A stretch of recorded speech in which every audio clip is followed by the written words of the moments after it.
Catastrophique. Catastrophique, les amis. Les amis, c'est un match où on dit quand tu rencontres des équipes, entre guillemets, des grosses équipes, en tout cas de la Liga et en Europe, l'Atlético, on peut parler d'Atlético, on voit les failles qu'on avait déjà. Encaisser des buts rapidement, moins de 4 minutes, il y a déjà un but. Et franchement, aujourd'hui, Ancelotti a la responsabilité dans tous les sens sur la compo. Une compo où il n'y a que du milieu de terrain, ou sur le côté, que ce soit gauche comme à droite, c'est des boulevards, que ce soit Lucas Vázquez, que ce soit côté Fran Garcia. Lucas Vázquez aujourd'hui, il n'a pas le niveau de jouer latéral. Il n'a pas le niveau de jouer latéral. Donc ce milieu de terrain au Modric, ou t'as mis Modric au Kroos. Moi j'aurais bien voulu que sur ce match-là, on poursuive sur la même chose, malgré que Tchouaméni a eu quelques difficultés, ou de rentrer un peu pareil, de laisser Joselu. Je suis désolé, quand tu te trompes, faut le dire. Joselu en attaque. Brahim Diaz, si tu veux pas le faire jouer, il fallait le laisser au Milan AC en fait. Je ne comprends pas pourquoi faire venir Brahim Diaz et de ne pas faire jouer. En sachant que sur ce match-là, à la mi-temps, tu ne sors pas qu'un seul joueur. Tu fais 3 changements radicaux. Camavinga n'était pas là. À la charnière, quand il y a 3 buts de la tête et 2 buts pour Morata, c'est Alaba, Rudiger, c'est la défense qui est responsable. Il gueule sur Camavinga. Sur le premier but, c'est Alaba qui se fait prendre. Sur le deuxième but, c'est lui qui était sur lui à la base. Donc, il y a un problème de ce Real Madrid. On le savait, on était limité.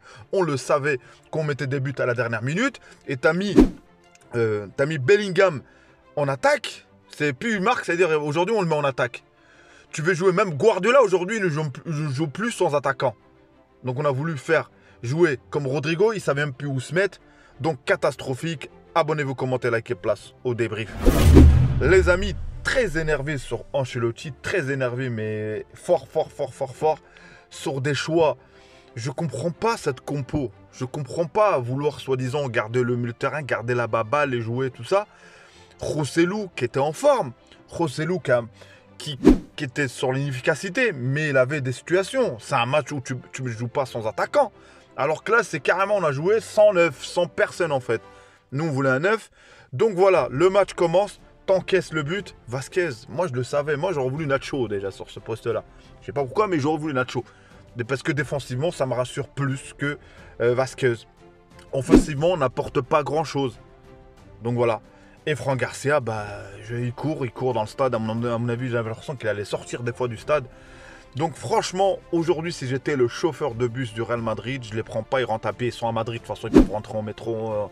C'est une punition. Ils rentrent tous autant qu'ils sont. Même Bellingham, tout le monde, ils rentrent à pied. Les Camavinga, Valverde, Tchouaméni, bon, il est rentré. Donc, sur ce match-là, tu prends 2 buts, où à un moment donné, tu as Kepa qui te sort un ballon, et le but qu'on met, c'est un exploit d'un joueur, d'une star, de la grande star. C'est un exploit de Kroos. Le but, il se le met tout seul. À ce moment-là, on a vu, le Real a joué 10 minutes sur ce match-là. Le Real, sur les 90 minutes, le Real a joué 10 minutes. D'ailleurs, je ne vais pas revenir même sur le but, quand il y a leur jeu, pour moi, il y a but. Mais bon, même tout ça, les amis, tout ça, ce match-là a fait montrer la limite du Real Madrid de Ancelotti. Et j'en veux à Florentino, parce qu'au bout d'un moment, tu ne peux pas compter sur à chaque fois les exploits. Là, c'est le premier test contre l'Atlético. Imaginez-vous, on aurait joué contre une autre équipe. Là, on va jouer le Barça aussi. Donc, sincèrement, je suis triste comme un Madridien sur cette prestation qui était, franchement, c'est l'un des pires matchs que j'ai vu du Real Madrid. En sachant que ce Atlético de Madrid, le derby, Valence, ils lui ont mis 3. On a bien vu que cet Atlético, entre guillemets, je ne parle pas qu'ils ont bien joué l'Atlético, ils méritent leur victoire, mais ils étaient prenables. Ils étaient prenables largement. Donc voilà. Les flops, c'est tout le monde. Hein. Les flops, sortir un seul joueur là-dedans, non. Personne. Les flops, tu rajoutes Ancelotti le flop, tu rajoutes Florentino le flop. Donc il y a une remise en cause. Qui doit jouer. Tu fais jouer les moments. Tu fais pas plaisir. Aujourd'hui, je suis désolé. Cette compo a été catastrophique. Kroos, Modric, titulaire en même temps. Fallait faire comme d'habitude à la rigueur. Tu fais rentrer soit l'un, soit l'autre et il a plus de fraîcheur.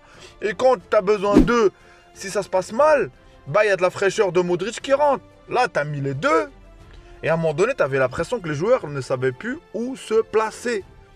Les joueurs ne savaient plus où se placer. Et le manque, quand tu vois c'est pas le Real Madrid, c'est pas digne du Real Madrid, c'est là où tu vois la limite. Courtois.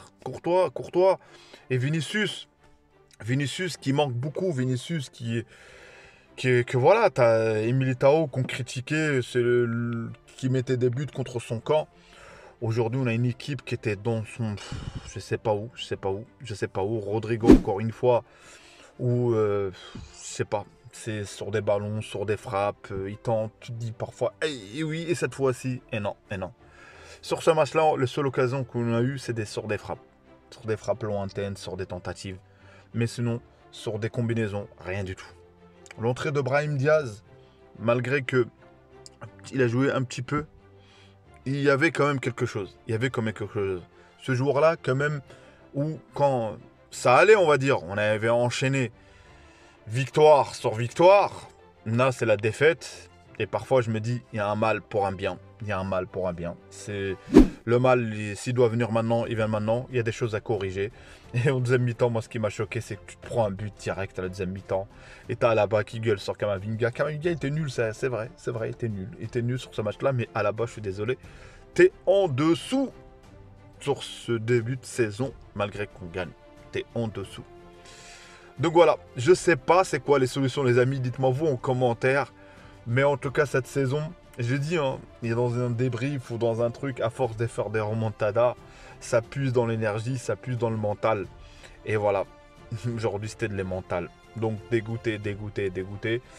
Donc les amis, prenez soin de vous. J'espère qu'on se reprendra très vite. On est le Real Madrid.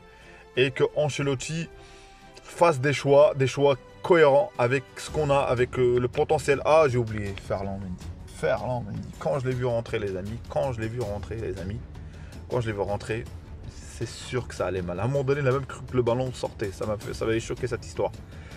Donc voilà les amis, je vous laisse. Bon débrief pour ceux qui sont restés jusqu'à la fin. Si vous avez apprécié le contenu, abonnez-vous, commentez, likez. À un prochain débrief. Ciao les amis.